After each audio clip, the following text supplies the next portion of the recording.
13 বছর বিবাহ বার্ষিকী উপলক্ষে হাজব্যান্ডের কাছে একটি মোবাইল গিফট চেয়েছিলাম, আর সেটা কিনতে আজ বসুন্ধরায় যাচ্ছি। আসসালামু আলাইকুম, আপনারা দেখছেন আয়াত ব্লগস। আপনারা সবাই কেমন আছেন? এই তো বলতে বলতে বসুন্ধরাতে চলে এসেছি।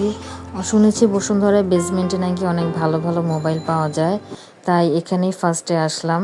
আমার হাজব্যান্ড একটা আইফোন গিফট করতে চেয়েছিল, বাট আমি নিলাম না, কারণ আমার অনেক ফোন হারিয়ে যায়। এই বছরে মিনিমাম 3টার মতন ফোন হারিয়েছে। তো আমি চাইতেছিলাম না যে এত দামি একটা ফোন হারিয়ে যাক।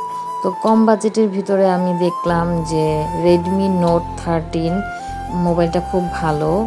আর এই তো বলতে বলতে আমরা মোবাইলের দোকানে এসে মোবাইলও কিনে ফেলেছি। আর এই তো আমার ফোনটা এখন আনবক্সিং করছে। অনেকগুলোই মোবাইল দেখলাম, বাট রেডমি নোট এটার ক্যামেরাটা খুব ভালো লাগলো। আর আমি তো এমনিতেই সেলফি তুলতে অনেক বেশি পছন্দ করি, তো এর জন্যই এই ফোনটা আর কি নিলাম। আপনারা কমেন্ট করে জানাবেন আমার এই ফোনটা কেমন হয়েছে।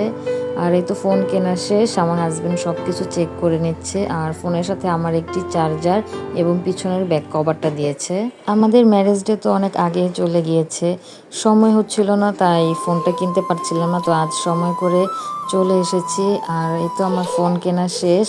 যেহেতু আমার বাজেট তুলনায় ফোনটা একটু কমেই পেয়েছি, তো ভাবলাম অন্য কিছু কেনা যাক। আর বসুন্ধরায় আসবো, গোল্ড কিনবো না সেটা তো হয় না, তাই আমি 7তলায় চলে আসলাম গোল্ড কেনার জন্য। এসেই আমার এই রিংটা পছন্দ হয়ে গেল। আসলে রেগুলার ইউজের জন্য আমি একদম হালকার ভিতরে একটা রিং কিনতে চেয়েছিলাম, বাট এই বাটারফ্লাই টপটা আমার এত ভালো লেগেছে। আর সবসময় পরার জন্য আমার মতে এটা বেস্ট, কারণ আমার কানের লতিটা অনেক ছোট, তাই যাতে কান কেটে না যায় আমি একদম হালকার ভিতরে চাচ্ছিলাম। এই তো আমার কানের রিং কেনা শেষ। এখন আমি একটু নোজ পিন দেখছিলাম যে কোনটা ভালো লাগে। তো ডিসাইড করতে পারছিলাম না কোনটা রেখে কোনটা নিব, কারণ সবগুলো জাস্ট ওয়াও ছিল। আর এই তো আমার হাজব্যান্ড আমাকে একটা পছন্দ করে দিল। আর হাজব্যান্ড পছন্দ করে দিবে আমি সেটা নিব না, এটা তো হবেই না। তো আমার পছন্দ নিলাম হচ্ছে ইয়াররিং, আর ওর পছন্দ একটা নোজ পিন নিলাম। আমার হাজব্যান্ডের কাছে একটা আবদার করলে ও কখনোই সেই আবদারটা ফেলে না। অবশ্যই অবশ্যই তার কষ্ট যতই হোক না কেন সে সেটা পূরণ করার চেষ্টা করে। হয়তো একটু দেরি হোক কিংবা আগে হোক, তারপরও সে পূরণ করে।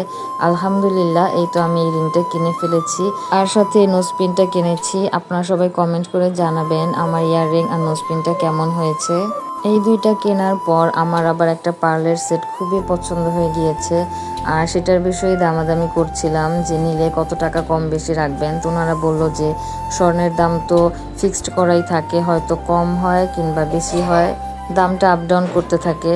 আর হাজব্যান্ডকে বলতেছিলাম যে আমার এই সেটটা অনেক পছন্দ হয়েছে, প্লিজ কিনে দিবে। তো বলতেছে এখন তো পারবো না, আর কয়েকদিন সময় দাও, ইনশাল্লাহ তোমাকে এটাও আমি কিনে দিব। আমার বাবা মারা যাওয়ার পরে আমার যে কোনো শখ কিংবা আবদার আমার হাজব্যান্ড সবসময় পূরণ করার চেষ্টা করেছে। ও কখনোই বুঝতে দেয়নি যে আমার বাবা নেই। তো ওকে যখন যেটাই বলেছি ওর সাধ্য অনুযায়ী অবশ্যই চেষ্টা করেছে। আপনারা সবাই আমাদের জন্য দোয়া করবেন, আমরা যেন সবসময় এরকমভাবেই থাকতে পারি। এই তো আমাদের সব কিছু কেনা শেষ, আর অনেক বেশি ক্ষুধা লেগে গিয়েছে, তাই আমরা এখন কিছু খাবো। এই তো রাস্তায় বের হয়ে দেখলাম একটা মামা খুব মজা করে মুড়ি ভর্তা বানাচ্ছে, তো আগে সেই মুড়ি ভর্তাটা নিয়ে নিলাম। আর এই তো মুড়ি ভর্তা খাওয়া শেষ। এখন আমরা ধানমন্ডি 32-এ এসেছি ফুচকা খাওয়ার জন্য, ভেলপুরি খাওয়ার জন্য। ওই তো আমার হাজব্যান্ড ভেলপুরি নিয়ে আসতেছে। বাহিরে বের হলে আমার ভেলপুরি না খেলে তো হবেই না। আর আমি সব সময় বাহিরে বের হলে এটা ওটা খেতেই থাকি, আমার মুখটা একদম চলতেই থাকে নন স্টপ। এই তো আমরা ভেলপুরি খাচ্ছি, আর আমাদের বাচ্চাদের অনেক বেশি মিস করছি, তাই তাড়াতাড়ি করে আমরা চলে যাচ্ছি বাসায়। অনেক দিন পরের বাইক রেখে রিক্সায় ঘুরছি, অনেক বেশি ভালো লাগছে।